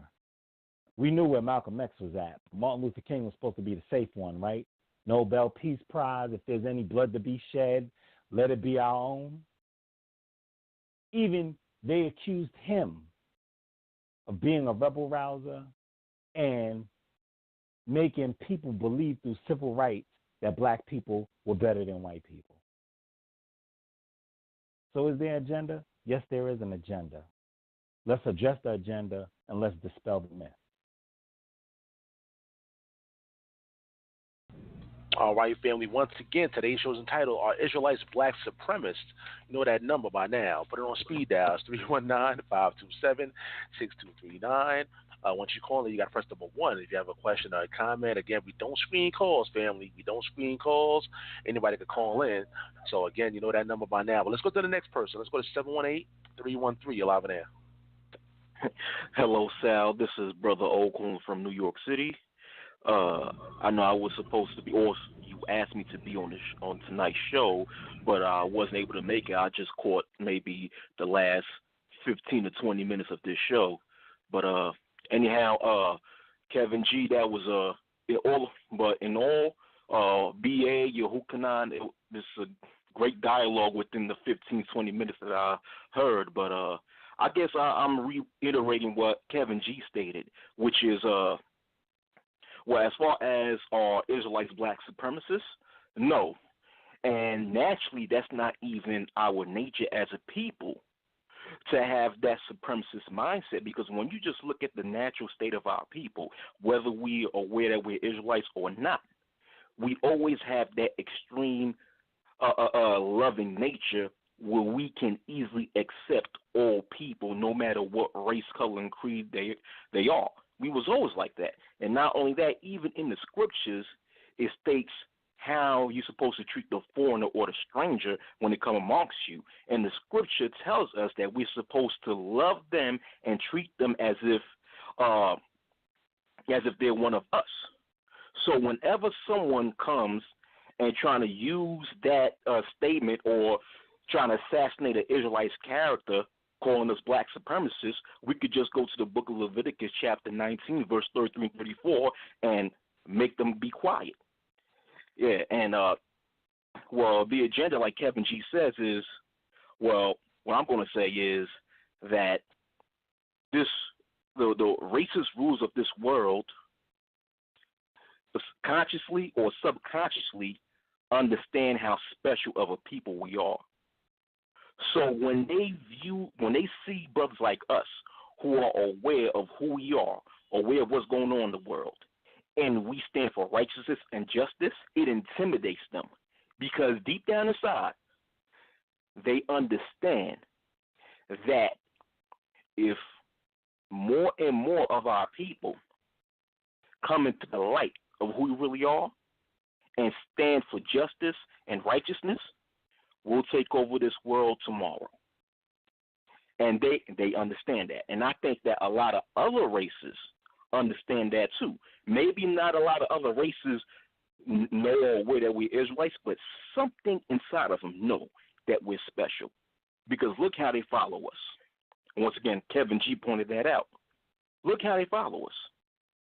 And I used to be a member of a specific camp 10 years ago. And we used to be out in Times Square in New York City and preach. And it surprised me how, well, it didn't shock me, but, it flattered me how many different races of people, not only Caucasians, but so-called Asians, East Indians, Arabs, would come to us and they would get mad because we state that we're the descendants of the Hebrews. They would get mad because we said that we're the chosen people, no matter how much we proved it. Why? Because it's that intimidation, because they know deep down inside that we're special, and when we as a people dig deep into ourselves to know who we really are and become a better portrait of us, the world gets intimidated. Because they know that they'll, like I said, we're going to take over this world overnight. I believe that. But that's it for what I'm saying. That's it. Yeah, brother. Oh, you can stay on the line, man, if you would like to. But Kevin G, anything you want to say? You gonna respond? Yeah. No, I mean, not really. I mean, a lot has been said, and a lot of it I agree with. I think we're all dropping some good bits of wisdom on what's going on, and I think it's evident what's going on. Do I believe that there's agenda or something going on? I do feel that. I don't want to say I believe it. It's just that I do see it. It's just awkward. I'm the individual in which I really try my best to give them the benefit of the doubt. Like, you know what? Maybe they're not doing that. But something occurs that just turns me in the other direction. It just says, okay, I even did this, and brothers may be shocked by this or whatever, but I even said I don't believe that the black people that is in America are the Israelites. I said that, and I stood on that. But there is this voice, not in a literal sense of what I hear auditory, but just like that shouts out in evidence, in scripture and stuff like this. Like, I don't try to go out there and shout that out, in the valley, but it's just like when I read the Bible and I see things in the scriptures, and I read an article or something about histories and certain things that were done in history, and then I turn back and I look at the world. It pops out like a sore thumb. It's like, and honestly, you can ask Yahucanan, you can ask anybody that ever dealt with me. I never tried to argue that, like, yeah, we the people. It's just that one thing I stress is that, look, I can't help but see that. Like, it's a lot of stuff out here that I can't, even people who don't agree with that at all, when they hear me say, well, this is what I found, or this is what I believe. Not to turn the conversation into an identity conversation, but I do, to wrap it up, I do see an agenda. I do see things going on that just don't seem right. I'm trying to put my finger on it. I'm not going to be quick to judge to say, yeah, they're against us. But I think the careful thing to do is to follow it, keep tabs on it, look at what's pertinent and what's not pertinent. And when I see pertinent things pop out, meaning things that are important or things that matter, then I will apply those and say, okay, something's going on here, and I make the call based off of that. I feel like also another thing that I realized is that I'm finding out that a lot of people who are involved in this stuff, they tend to have a total change in conduct. Like I've seen a lot of brothers who got into this understanding, the Hebraic understanding, the kind of Israelite understanding, whether it be them sojourning or them actually being Israel themselves. I see a change in their lifestyle and conduct and things of that nature. So, that's all I want to say, and I'll go ahead and yield. All right, I wanted to say, based on what Kevin G said, we know it's not about identity, but identity is really the root of the problem of it, because it's like because a person is identifying as something, that's why they're being labeled a black supremacist or a, a racist or extreme terrorist. It's because they're identifying as an Israelite. Now, if a person wants to identify as an Israelite, whether it being physical, spiritual, or just wanting to sojourn with them, this is scripture. The prophet said that there will be people who would want to join themselves to Israel. The prophets talk about the Israelites waking up and coming back into the commandments of Yahuwah. You understand what I'm saying? The prophets talk about the Israelites being a light unto the nations. So this is prophecy. Whether you believe that the African Americans here, majority of them are Israelites or not, that's still no reason to slander somebody or paint a bad depiction of them because they identify as something. Our people here have an admixture of different people in them. So if they want to identify as an Iraqi, let them identify as an Iraqi. What's the problem? If it's about the gospel and it's about the doctrine, then keep it on the doctrine. But I've seen over the last 3 weeks, and the groups are separate, but I won't say that SOG is doing this, but I've seen a group, and all they want to argue with the person is, you're not Israel. You don't know about deers being on the altar. You can't be a Hebrew. It's been about basically trying to talk somebody out of their identity. It hasn't even been about, okay, what's the good news? You know what I'm saying? I can understand if they're saying something off the wall. I yield. I would just like to say real quick, another thing I noticed for the brothers, and I'm not trying to say like we shouldn't, what we should or should not do, but this is something I would like to suggest. Another thing, these hangouts that are going on, as brothers and Israelites, or whatever we personify to call ourselves, I think it's best that we stop engaging in these hangouts, because we have to understand these hangouts that are going on, they have an audience of individuals watching. And the goal is to smear us. It's to make us look bad. It's to make them so the individuals who throw these hangouts, they're putting out one thing and they want to present something else as well. So I would say let's stop these hangouts and let's get to preaching this gospel and let's get to teaching the people who want to know what's going on. These hangouts and these different types of other platforms that are going on, they're counterproductive. Nothing's going on. The debates, as far as these behind the closed door debates, as far as if you're Israel or not, let's stop it. Let's stop engaging, because this is what it is. We're giving them ammo. If we just cut it off and stop engaging with them, watch how quickly they'll have to find something else. They'll have to find something, because and that's the thing. Let's let them find something other than give them something. So when they try to find something, we'll be ready for it. And I yield the mic. Well, is that the answer, to no longer associate with other denominations, Christians, or whoever? Moreh Yeftahk, want to answer that?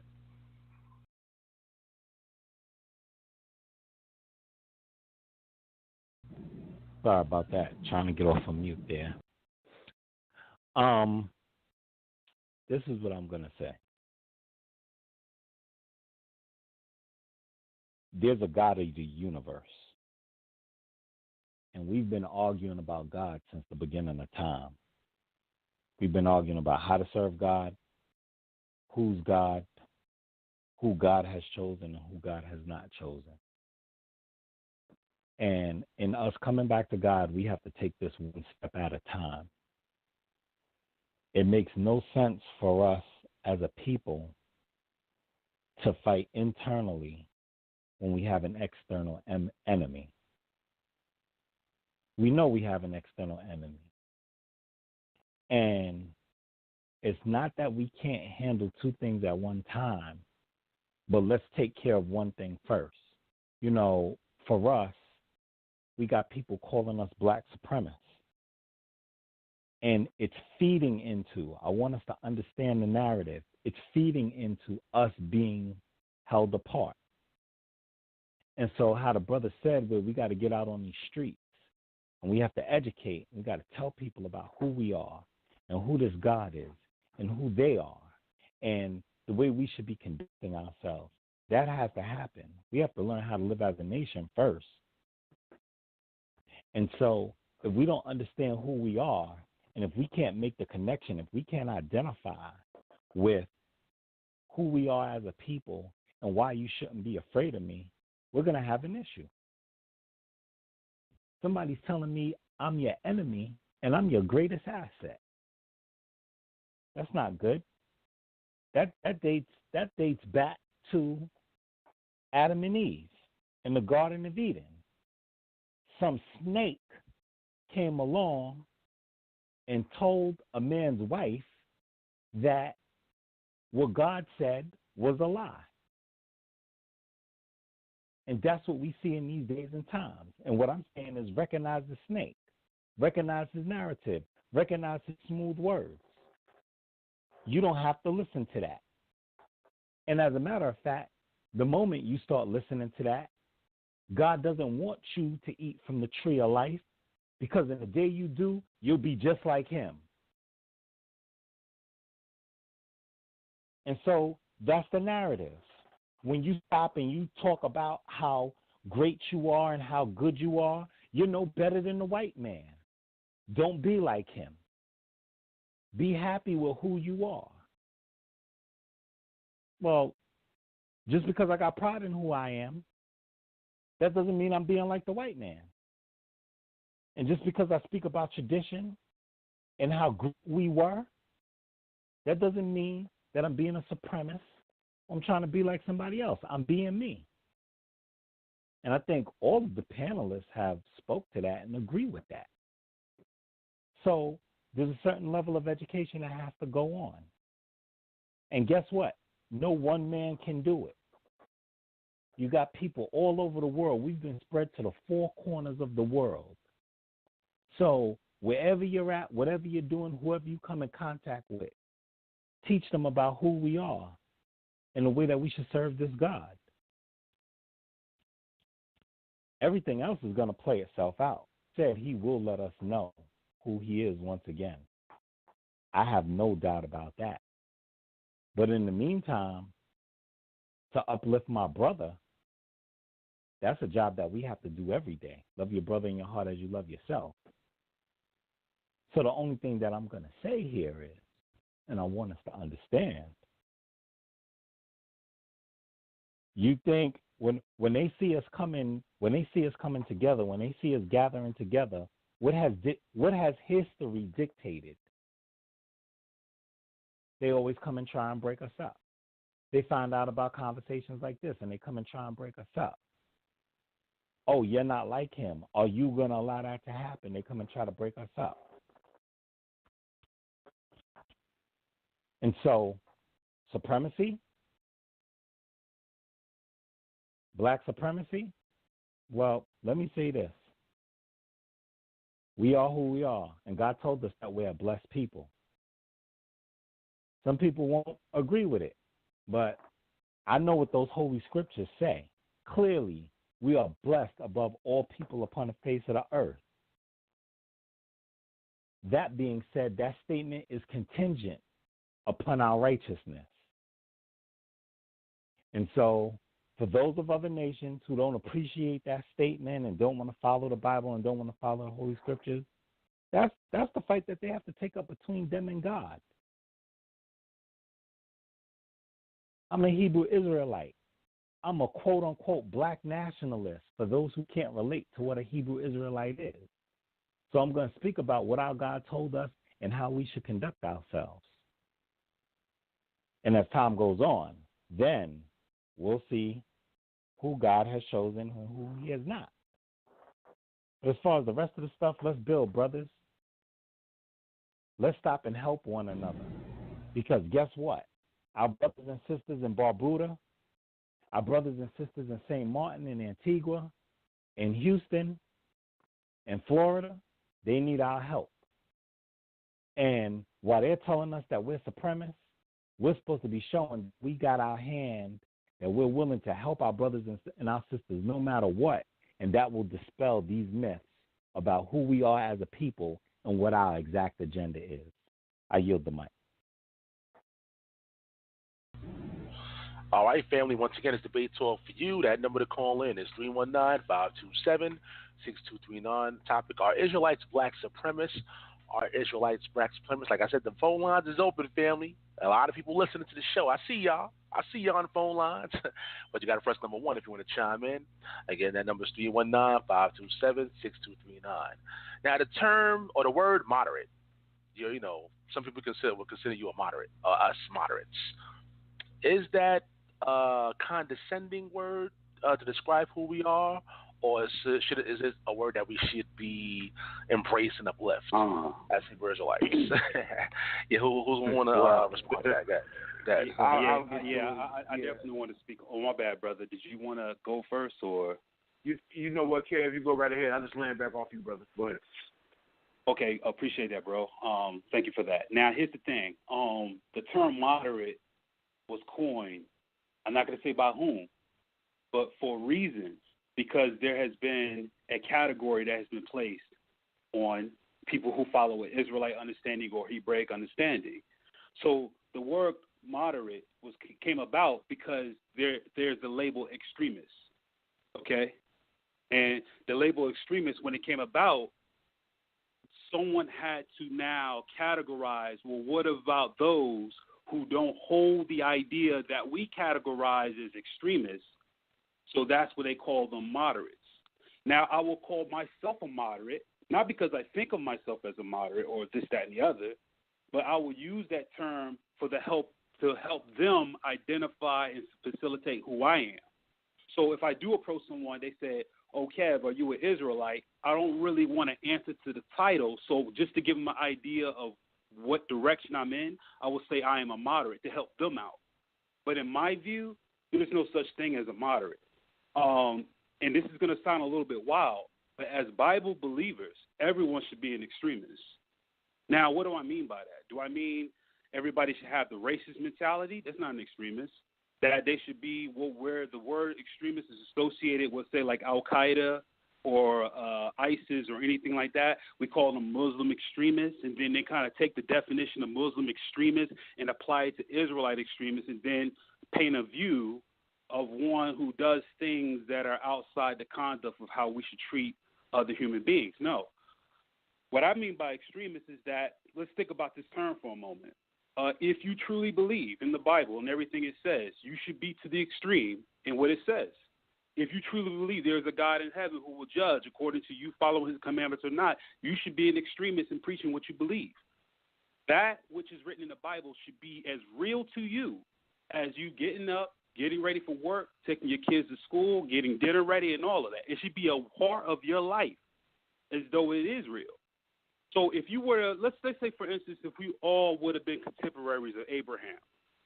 Now, if you hear a dude who was told, I was told by God to go 2,000 miles away to the Levant, you think, man, this dude is crazy. He an extremist. Well, I was told by God to take my son and bring him up on the altar and sacrifice him. This dude is an extremist. I was told by God to cut the foreskin off of my penis. This dude is an extremist. I was told by God to part a bull and walk between it to have a covenant between me and him, and he'll promise through my seed to have this. This dude is an extremist. And if you haven't seen Sodom and Gomorrah, if you haven't seen the order of Melchizedek and all that he offered himself to, and this man, being a contemporary of Abraham, will say to you, yeah, I did this and I gave the tenth of the spoil to Melchizedek, you will say in this time that man is extremist.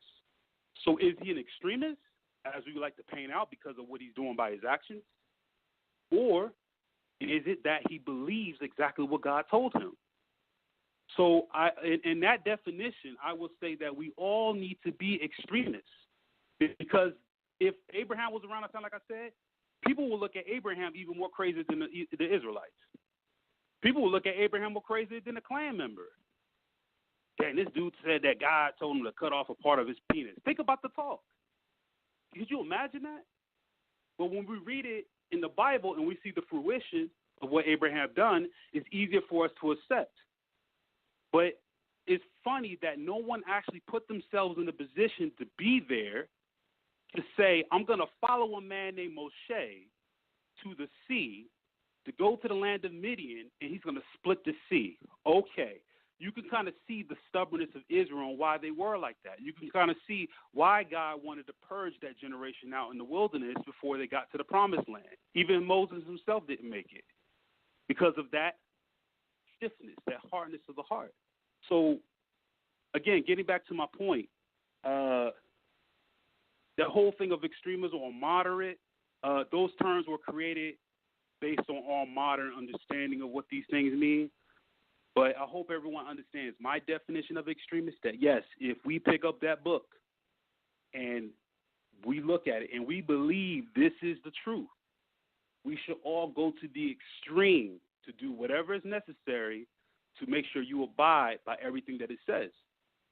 And I yield the mic. Yo, good, powerful words, Kev. I'm going to say this. I don't believe in the term moderate. There's still an attack on brothers who call themselves Israel, whether you call them extremists or moderate. Me, I would say this. I'm a radical. And I'm a radical because Christ the Messiah was a radical. I'm a radical because Moses was a radical. Think about it. Moses walking through Egypt, the Most High is influenced by the Most High, guided by the Most High to go against the rulers of Egypt and to tell the rulers of Egypt, let my people go. That's if Moses was walking around today in this day and age, he would bring his issue to Donald Trump. He would be called a terrorist. He would be called all these names they tag on individuals such as today. So I'm a radical. And in the Bible, the Holy Word, it's a book of revolution. It's a book of telling us how to conduct ourselves. We are who we conduct ourselves to be, not titles. So my thing is this, man. I stand on what the book says. You know what I'm saying? My goal, like it was on yesterday. I was listening to a little discourse with an individual, and I was going back and forth in the chat. I said I don't mind being called a Christian. It doesn't bother me. But I want to be called Israel because who the Most High called to be Israel. And instantly, someone said a comment, "Oh, what's wrong with being a Christian?" They took offense to that. But if they wouldn't have understood what I said when it comes to being Israel, they wouldn't understand the Most High called Israel after his name. There's going to be a remnant of Israel. I want to be part of that remnant. You know what I'm saying? That's my goal. So my thing is this, man. The moderate thing that they do when they do their little whatever they want to call it, that there's still an issue with us who call ourselves Israel. That's just the politically correct way of putting it out there as if, okay, well, you're not as bad, but at the same time you're still bad because we're bringing the issue and we're going to smear the rest of. We're going to smear you just like we're doing the rest of them. So I don't hold to moderate. No, it's either you with the Most High or you're against them, and that's where I stand. On you. Yeah, I was going to say the brother's correct. I don't agree with that term. Now, me, I identify myself as a Yehudi, and that's what I identify myself as. And I think you should identify a person as if they want to be identified as, not for you to go and make up terms for them or put something on them that they don't identify. I've seen there's a couple, and they're sweet as can be, and they hold to the Hebraic culture and things like that, and they believe they're Israelites, but they call themselves Christians. And I've seen them be attacked by other Christians, you know what I'm saying, who call themselves Christians, and getting mad at them because they're being labeled. But then when they come to me, and I don't want to call myself a Christian, or I don't want to be labeled as a Christian. Now, I have no problem as a person being Christ-like, because that's what the word Christian means. But I don't want to be attached to the religion Christianity. So I go by Yehudi. So they feel like I'm offending them because I don't want to be labeled a Christian, but yet and still you have someone over here who holds to me, who is identifying as a Christian, tear down. So it seems like there's a state of confusion for them. It's just basically there's an argument. You understand what I'm saying? You either righteous or wicked. You either, you know what I'm saying, you either in right standing with the Father or you in wrong standing with the Father. You either a believer or you're not a believer. And that's how the Most High see it. I yield.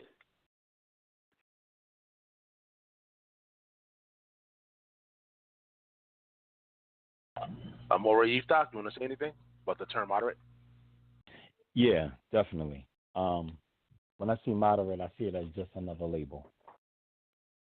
You know, they will, and I'm pretty much in agreement with the other brothers have said already. You want to label us, you want to tag us, and what you feel is extremism. Well, that's what I was saying earlier. How I present myself, if I present myself strong, I'm an extremist. But I don't present myself how you present yourself. That's what makes me, me, and you, you. So, yeah, I might get a little bit louder.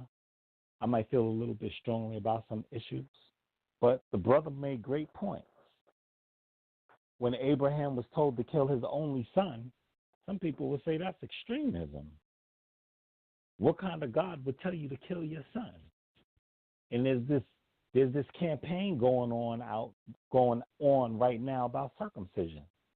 And don't be a part of self-mutilation. When, as Hebrews, we know and understand that the circumcision is the sign of the covenant.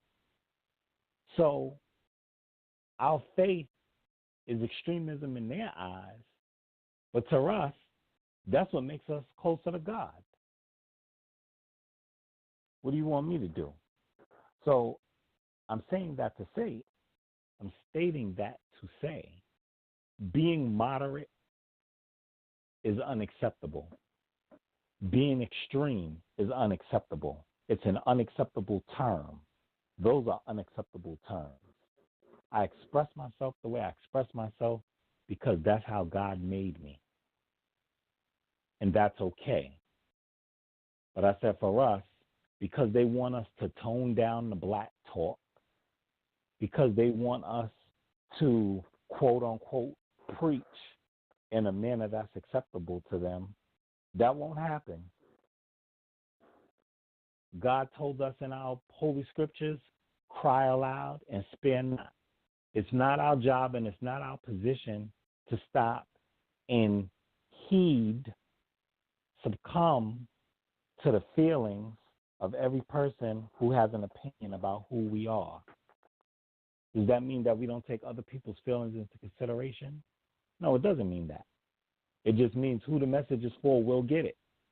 And for those who the message is not for, there's somebody else who's behind me who can explain it in a different way.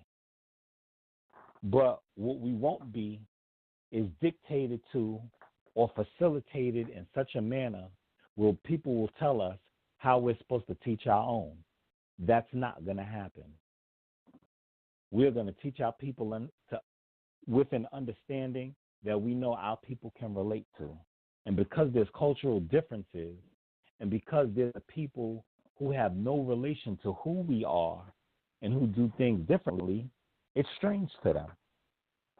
And then there's also people of us who spend their time, a great majority of their time, around people other than their own kind. And so they have become seasoned to do things the way they do, and it seems strange to them. Well, that's okay, but just acknowledge that you can't relate to me because you don't spend time around your own people. Doesn't make me extreme. Because to what one person seems as extreme, to me may seem right on par. I'll be like, that's right. That's exactly what we're talking about. That's the exact way you're supposed to bring that. And then for somebody else, they may be like, hey. And hey, as Israelites, we come from all walks of life. People will get things in different ways, but there's one thing we know for sure. Who God wants to call and who God chooses, If he wants them, he'll get them the message the way that person is supposed to hear it. I yield the mic. All right, once again, that number to call in is 319-527-6239. At this time, what I'm going to do is I'm going to allow everybody on the panel to ask each other at least one question that you want to, bring forth in regards to this particular topic. Just in case we missed anything that you guys probably want to address, you can ask the question to everybody on the panel, and then one by one, each person will answer the question. Let's start with Kevin G. Anything you want to ask, right now, you can do that. Go ahead.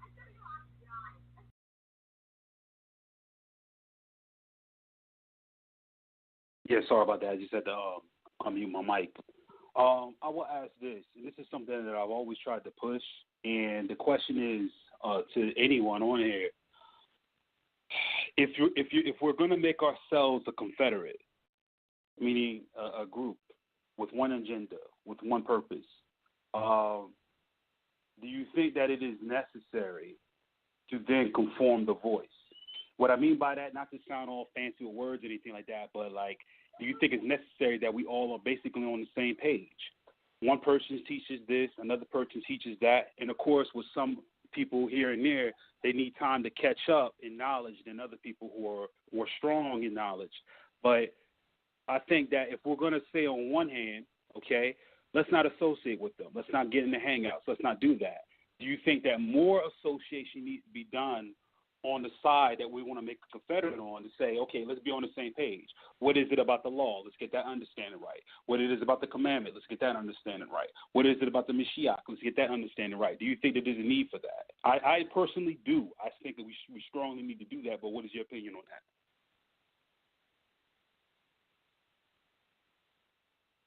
that? Anybody? I would say this.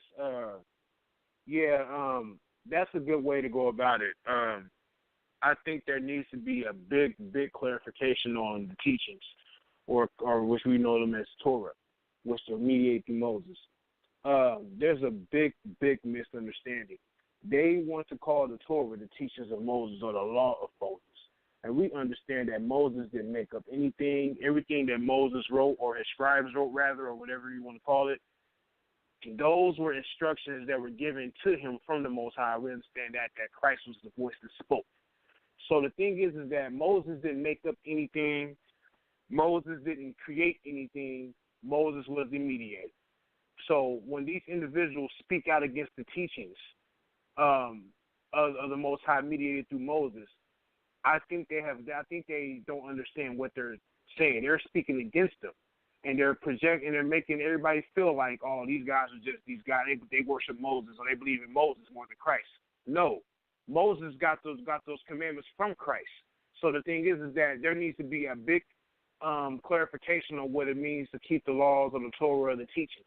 Because for some reason, I tend to notice that a lot of their cheerleaders in the chat, what they do is anyone that mentions law or Torah, or even if a person just says, I have to do the best of my ability to keep the commandments, there's an automatic fight, there's an automatic argument, there's some type of smear campaign against us. Oh, you guys hold to the law. That don't hold to the law of Christ. Well, hold on. Christ is the law manifested in the flesh. We understand that. But for some reason, they just want to go with this accusation of, oh, you guys don't keep the law. You guys don't know nothing about Christ. That's not what it is. The teachings of Moses, the teachings of the Most High mediated through Moses, are the same that Christ taught. And you can find that from Genesis throughout the whole book. Now,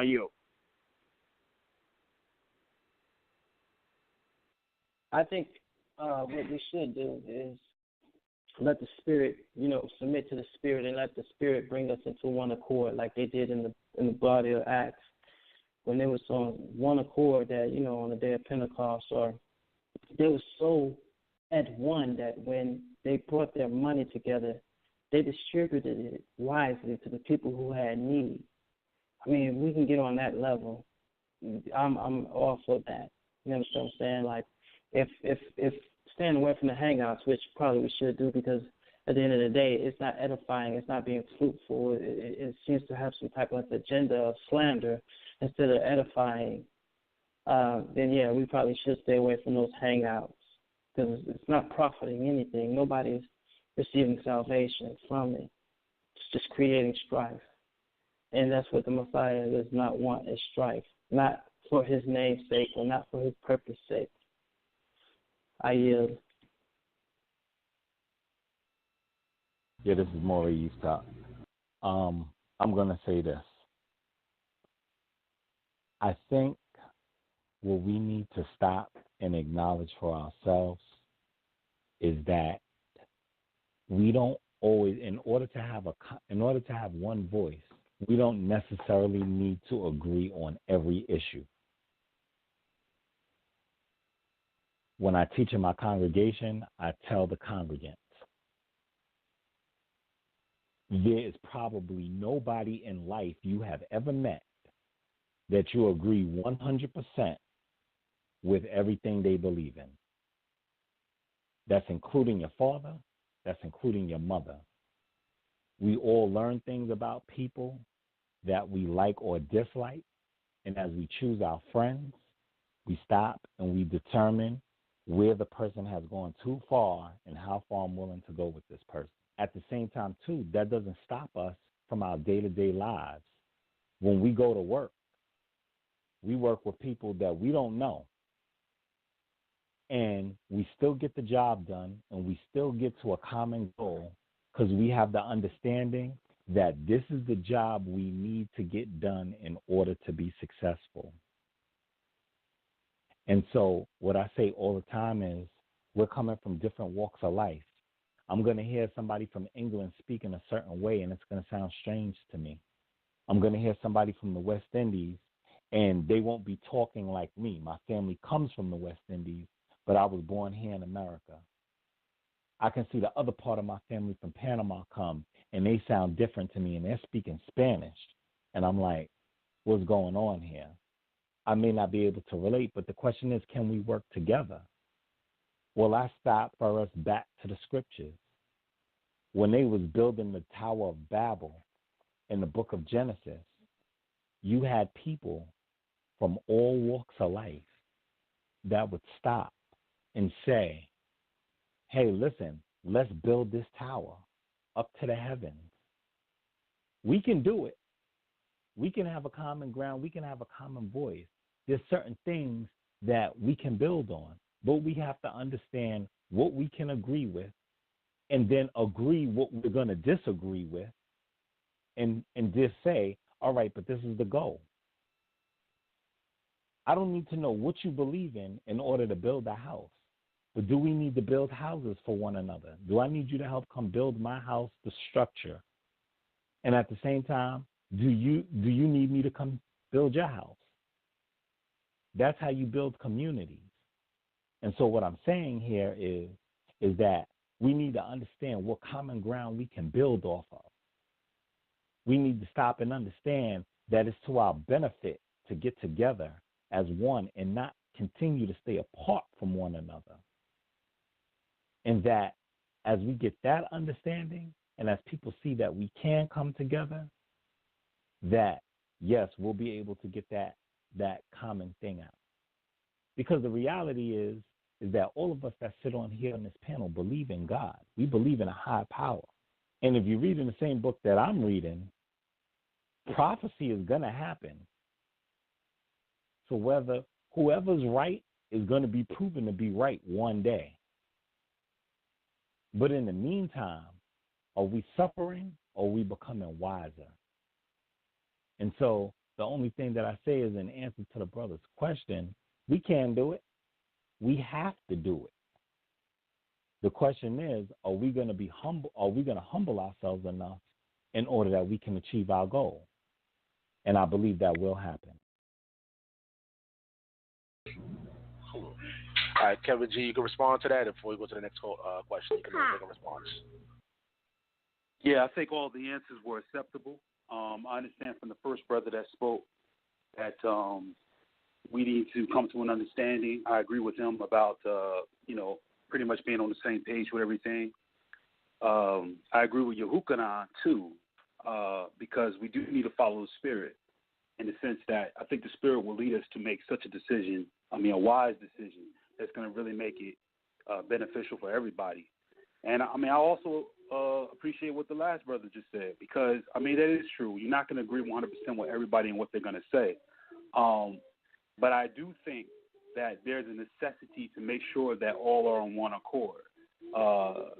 So, I mean, I accept all the answers. I think they were very, well thought out, and I appreciate answering on that, guys. All right, Brother B.A., you got a question for the panel? Not necessarily. I would just like to say, man, I said it earlier, but hey, I appreciate all of us coming on here and conducting ourselves properly. And as you can see, we were able to sit here and put out our information or share our opinions on certain matters or questions that was asked of us. And it just speaks volumes how we're conducting ourselves, man. So I most definitely appreciate everybody on the panel. And I yield. All right, Yahucanan, got a question? No, I don't think I have a question, man. I just want to say, hey, big up to you brothers, man, for being strong and, standing firm and spreading light to the people and spreading light to whatever cities and areas you at. Keep up the good work and submit to the Ruach, you know what I'm saying, and do everything you can to be in right standing with the Father. That's the only thing I have to say. All right, Moreh Yeftahk, question? No questions over here, brother. I definitely like the platform. I definitely like what we're talking about. I want us to keep going and continue to be an inspiration to those that are around about us and the generation following us, because we give hope to those who said we would do it better. And the only thing for us to do is to make that happen. So I hope that we're going to continue to have discussions like this, and I hope we're going to continue to do works in the community that would allow others to see that, guess what? Brothers can work together. Brothers will do things for the community for the benefit of the whole. And guess what? Even though they may be at odds for certain things, they have the best interests of the community at mind.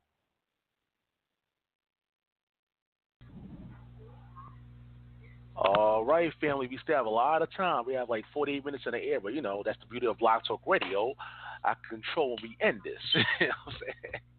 Well, we have like 48 minutes on the air, family, if need be. Again, that number is 319-527-6239. We have a lot of people on the phone lines. I see y'all. Okay, somebody pressed number 1 just now. We're going to get to you. But again, we open up the phone lines for anybody to call in if you have a question or a comment, or if you ever hold your peace. There's people out there when the show is over, they're like, yeah, Sal, try to call in. No, you didn't. The phone lines are ready. Phone lines is open now. Just press number 1. We here. You know what I mean? So let's go to the next person, though. Let's go to 267-283. You're live on the air. Shalom, shalom, Sal, and the brothers on the panel. This is Bashua Yisrael. How are you all doing? Doing pretty good. Much love to you, sis.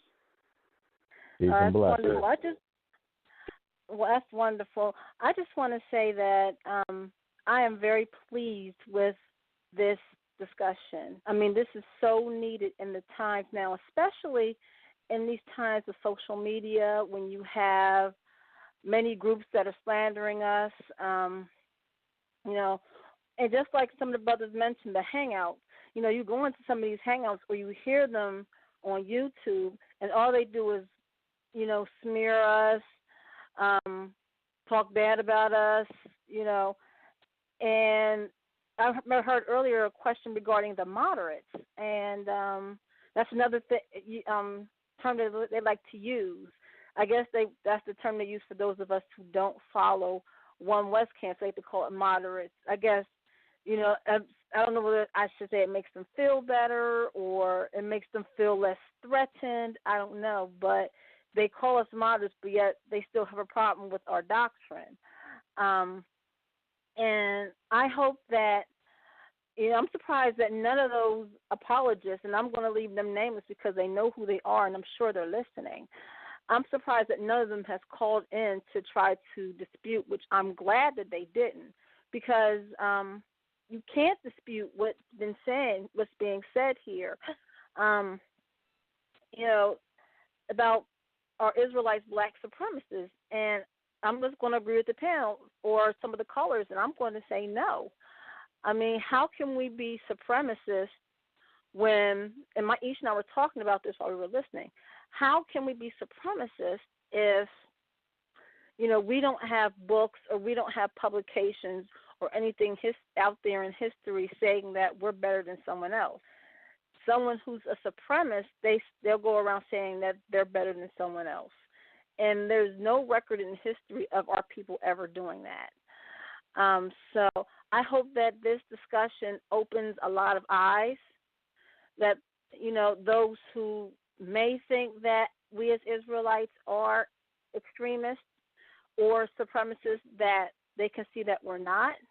Only thing we're trying to do is be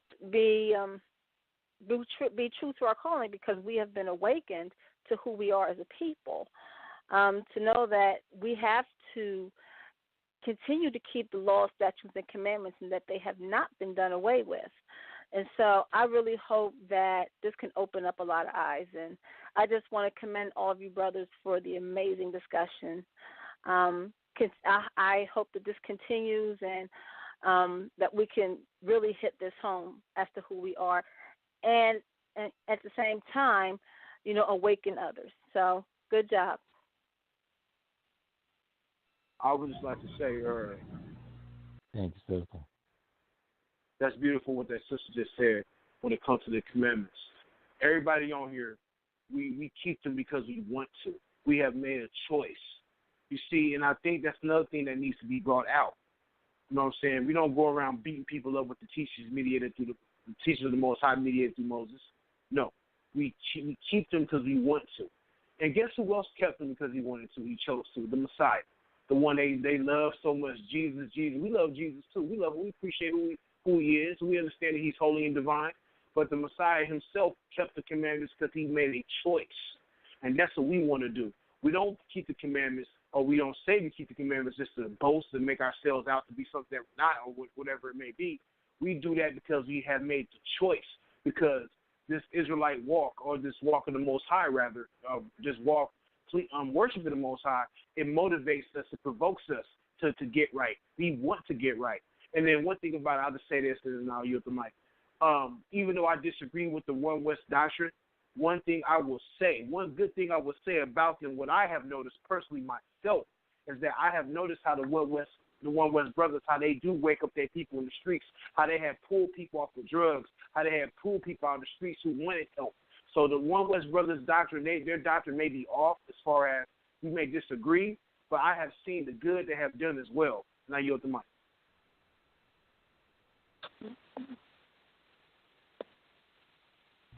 All right. Okay, I wanted to address what the sister said. She said that they won't come up on here.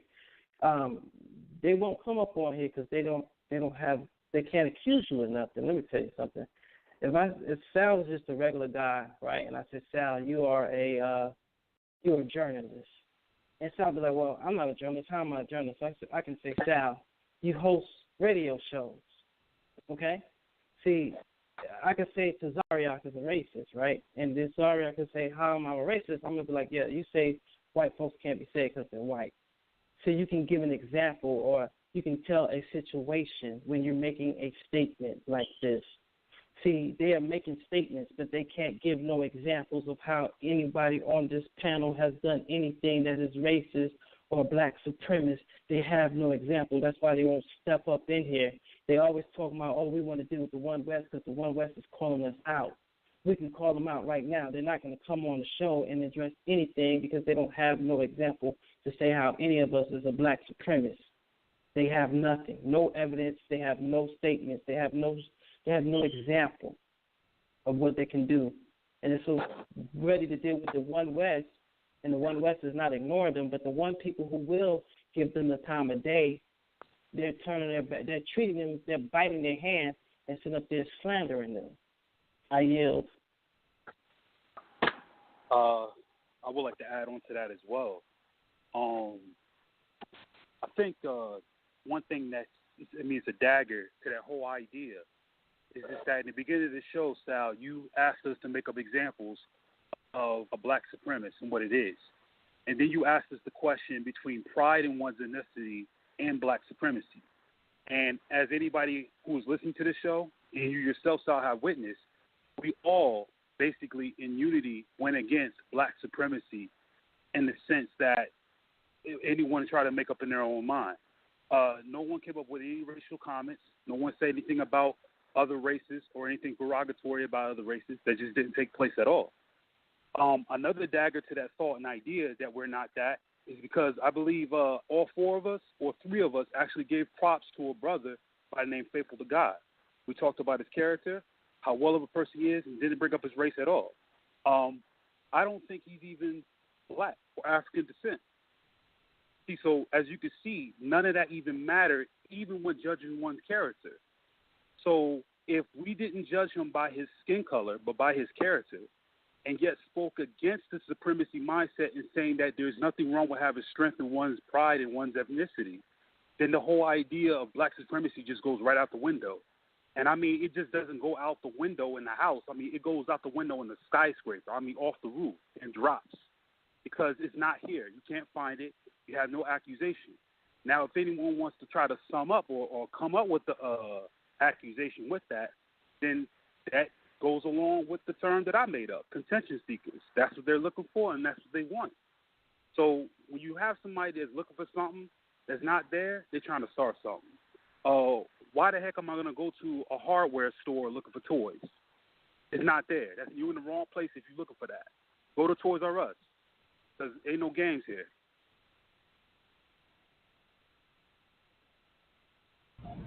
All right, 267. Any last words you want to say before we move on? You're still on the line. Yeah, just one last thing, and I'm listening to what the brothers were saying, and I agree wholeheartedly the reason why they won't come on. Because, you're right. You haven't mentioned race, because that is their argument.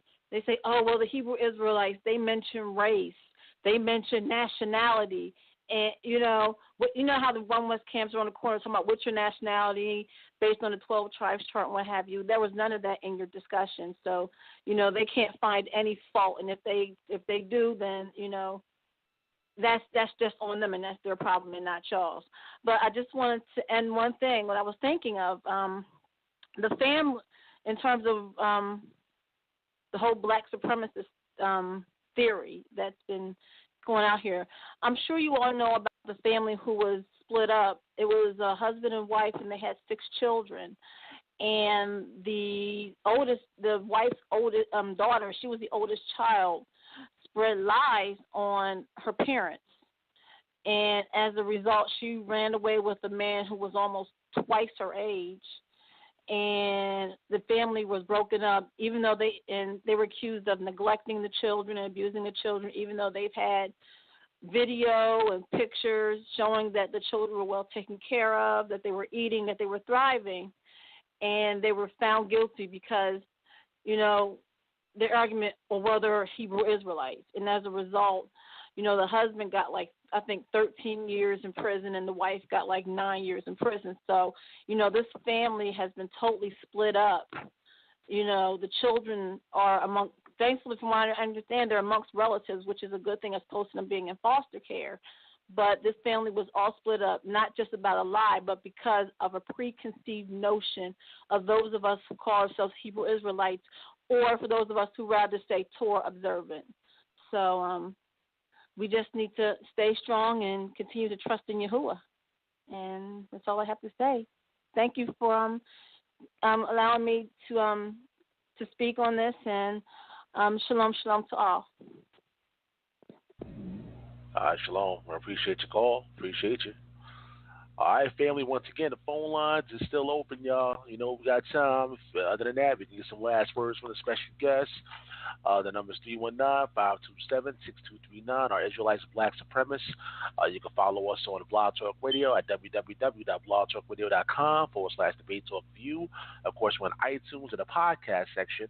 Just type in the search box Debate Talk, the number 4, and letter U. Subscribe absolutely free. Never miss another episode on iTunes. And, of course, we're on YouTube. So everything social media is Debate Talk for you. So follow the brand. All right, so I don't see anybody else pressing number 1. So therefore, let's get it. Let's get some last words from everybody. Let's go to Brother B.A. Last words. Last words. Once again, much love to everybody on the panel, and much love to those who called in and shared their views or their opinion. My last words are for all all those who call themselves Israel, whether they be on the internet or those who are not on the internet, continue to conduct yourselves properly, because there are eyes watching. There are eyes watching. Let's continue to conduct ourselves properly according to the will of the Most High. Show love to your brothers. Show love to all. Make sure that we're willing to bring those in the dark to light, no matter what they look like. Like my sister Shanti said earlier, being Israel is conduct. It's an action. It's about how you treat others. You know what I'm saying? So I would say for all of us who call ourselves Israel, continue to conduct yourself properly according to the way it's written in the scriptures. Now you go to Mike. All right, we appreciate you. My brother Yahucanan, any last words you want to say? Yes, I want to say, first of all, let this mind be in you that our Messiah, while we were yet sinners, we was filthy, totally disrespectful towards him. Just think about where he came and got us from and got us out of there. And, it's like funny that we have to deal with this situation, but I say let's lift them up in prayer, because there's a spirit that's behind them. Because we're not dealing with flesh and blood. We're dealing with a spirit that is behind them. So what we need to do is come together in love and truth and attack that spirit that is behind them. And let's remember that our Messiah died for us, that we could be a light unto other people and to draw them back in. So, my thing is Messiah and him crucified. That's the first thing. So everybody on this panel, I wish y'all many blessings in your ministries. I ask y'all to keep me lifted up in prayer. I have a debate Thursday night, and I want to do it not trying to be prideful, not to be boastful, but let's do it in sharing the word and the will of Yahuwah. May edification and truth come out of it. Nothing to be boasting about or trying to put another person down, but may people learn from it. And may people learn from each and every one of you on this panel.